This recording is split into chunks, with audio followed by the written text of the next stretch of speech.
Hey, Cloud and Bridge kids. Nice to see you. Welcome to Cloud and Bridge Shiny Church Kids version. We're 11.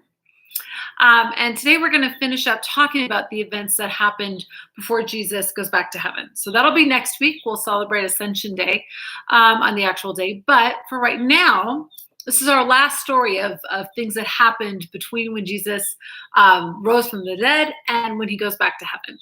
So this kind of weird period of time that's right in the middle. So if you remember last week, we looked in John, right?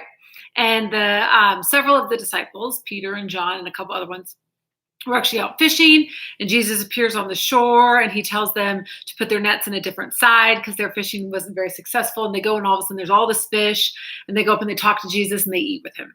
So this story actually is the conversation that happens right after they're done eating. Okay. And it's an important conversation because I like a lot of themes in it. So let me read it to you and then I'll explain why I like it so much. Get my Bible back up here. Sorry. My phone went on dead. Here we go. So this is John chapter 21, verse 15. So really the very, very end of John. When they had finished eating, Jesus said to Simon Peter, "Simon, son of John, do you love me more than these?" "Yes, Lord," he said, "you know that I love you." And Jesus said, "Feed my lambs." So right off the bat, this is a slightly weird question.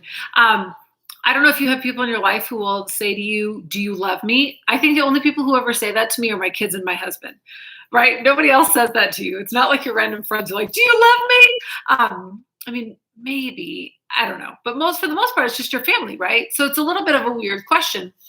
But God asks us that all the time, right? So that we are always trying to show that we love God.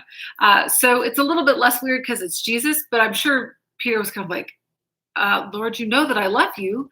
And then Jesus says, "Feed my lambs." So who are Jesus's lambs? I mean, Jesus wasn't a shepherd. It's not like he's about to go back up into heaven and he's got all these lambs here on earth that he wants Peter to take care of, right? He was a carpenter when he was doing work. But when most people interpret this, they read this to be Jesus's people, right? There's other times when Jesus calls his church his lambs, right? In various different places were considered Jesus's sheep. So really people think he's talking about his church. And actually Peter started the church, very much so. He was a huge apostle that afterwards, when you go into Acts, actually starts the church. And so he really did follow this. But it sounds really funny when you read it. You're like, okay, so you love him, so feed his lambs? What does that mean? And then again, Jesus said, "Simon, son of John, do you love me?" So he says it again. And at this point, I'm sure Peter's thinking, what? Why are you asking me?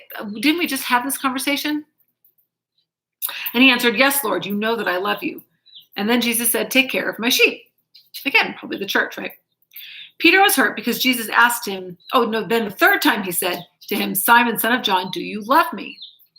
And Peter was hurt because Peter asked him the third time, "Do you love me?" He said, "Lord, you know all things. You know that I love you." So I think the reason why Peter is hurt in this is because it's like Jesus is doubting him, right? Jesus keeps asking him over and over, "Do you love me? Do you love me? Do you love me?" But what's interesting about that is another story about Peter. And we didn't talk about this very much because we didn't have enough time to go over all the stories that happened between the Last Supper and when Jesus goes to the cross, because there's actually a ton of them. But in one of them, Peter is waiting outside to hear what they do to Jesus before they take him to the cross. He's not sure if he's going to go to the cross or what's going to happen. He's just waiting to see. And somebody recognizes him and says, "Hey, weren't you a follower of Jesus?" And he's scared. He's really scared to admit that he was because he doesn't know what will happen, right? If Jesus is in serious trouble, if he admits to being one of Jesus's followers, he might be in serious trouble too. So he says, no, I don't know him. I don't know him. And this happens 3 times. And Jesus had predicted that. He actually told Peter, before the rooster crows, "You will deny me 3 times," meaning in that evening, he would deny him 3 times. And he does. I mean, it's Jesus. He knows what's going to happen, right? But Peter, of course, is really sad and really ashamed of that. And so I think Jesus is saying, "Do you love me? Do you love me?" He's kind of erasing that, right? Peter denied him 3 times. And now God is asking him to say he loves him 3 times.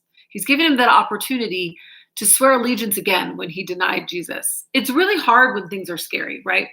Sometimes we don't want to say we're a Christian. We don't want to talk about Bible things. We don't want to talk about God when other people don't believe in it or when they're really angry about it, right? Sometimes some people don't like Christians for a variety of reasons. Some people are mad at God because of bad things that have happened in their lives. Some people are really determined not to believe in God. And so they can be kind of mean and aggressive when you talk about God. And so it's really easy to just be like, oh, I don't really believe that. I don't really think that. And so what we have here is Jesus really, he's letting Peter come back. I mean, if you can imagine, that's probably been weighing on Peter, right? He denied him, and then his Lord went to the cross, and then he came back, and it's like, I denied this person who rose from the dead. And he hasn't really had a chance to talk with him one-on-one very much, because we see Jesus kind of coming in and out. But remember, he's come, he appears, and then he disappears. And they're all still kind of wondering what's going on. He hasn't stayed and sat down and just chatted with them one-on-one the way he used to as much. And so I'm sure Peter is thinking, what does God think of this? What does Jesus think of what I did? And so Jesus is giving him a chance to declare his allegiance, to say, I do love you, Lord. I want to follow you. And he gives him a chance to do it 3 times, right? And I don't know if Peter caught on right then or if he caught on later, but it's like he gets to erase all those denials, right? He gets to tell God, yes, I really do love you, truly, no matter what I did before when I was scared. And I like it too, because it shows that Jesus really understood Peter. Right? He doesn't come at him and saying, you denied me, and now that I'm the risen king, you are out of here, right? No, he still treats Peter as his disciple. In fact, Peter is one of the heads of the Christian church. He's a huge, major, important disciple. When you read in Acts, he's in there making all these decisions. He still sees visions from the Lord, all this kind of stuff. And God understands. He understands that Peter, that kind of emotional, crazy Peter, the one who like runs over to meet him first, right? Is also the same Peter whose emotions got the better of him and didn't know what to do when he was there in that night and he was scared. And God loves him. And he gives him a chance to come back, right? Which I think is really cool. So then, oh man, my phone keeps turning off. So then Jesus said, after Peter finally, for the final time, says, Lord, you know I love you. Jesus said, feed my sheep.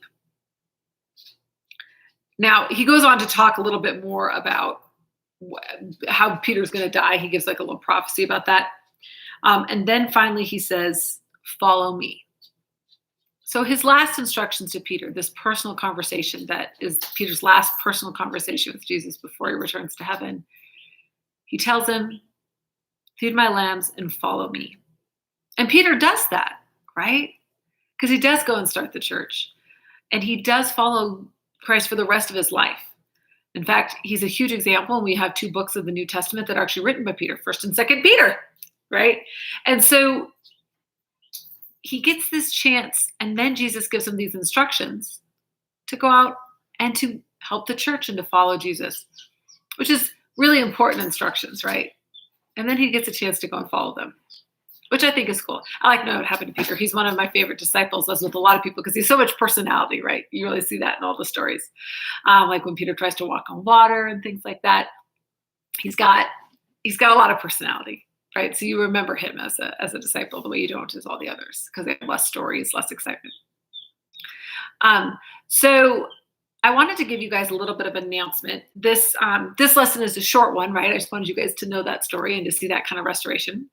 But I also wanted to give you guys a little bit of an announcement that is going to happen tomorrow at the parent church as well. So I'm doing this on Saturday. I'm a little bit late this week because we've had kind of a crazy week. But for church tomorrow for Cloud and Bridge, Mr. Daniel and I are going to give an announcement. But I wanted to give it individually to you as kids as well beforehand. So maybe you'll see this before your parents do. Maybe you'll see it when they do. I don't know.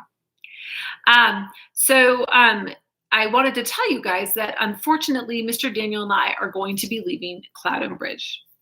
And the reason for that is I've gotten a job being the person in charge of all of the youth at a different church. So it's with bigger kids mostly than you guys. I'm working with the high school and the middle school, not as much with the little kids, which I will miss you guys, right? You guys are a lot of fun. But that will actually be my job, is going out and teaching them about Jesus and doing what I'm doing for you, just at a slightly bigger kid level, right? So I'm really excited to do this job. And I feel like I've learned a lot from trying to teach you guys and trying to teach a bunch of different ages, right? With all of you guys in there, you guys have taught me a little bit about trying to work around having a million different kids who all know various different things. But I am going to miss you. I'm going to be sad that I'm no longer your teacher and I don't get to come in and share the word of the Lord with you guys. It's been really fun to get to know you and to hang out with you and to be able to talk about Jesus to you, to be able to try and help you guys become disciples of Jesus. And I will miss how much you actually listen and how much you actually remember and watching you guys learn, because I've loved seeing you guys remember and learn things about God and retain all those. And I think that's amazing. And it makes me really happy to see. So I am excited to do that now with some other kids. And I'm excited to do that as a job. But I will miss you guys. And I'm really sad because we haven't been able to hang out for a couple of months. So I haven't been able to do a lot of fun things with you guys to say goodbye the way I would like to. So in June, I will be starting to work for that other church.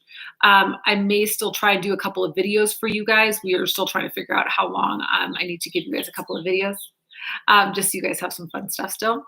Or we'll try and figure out somebody else to make the videos for you. If you have any good suggestions of somebody at Cloud and Bridge who you think would be an excellent Sunday school teacher, tell me. I will go find them.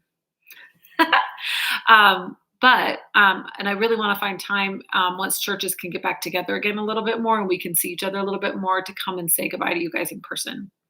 So thank you for letting me be your teacher for a while. It's been a lot of fun, and I will very much miss each and every one of you. Love you guys.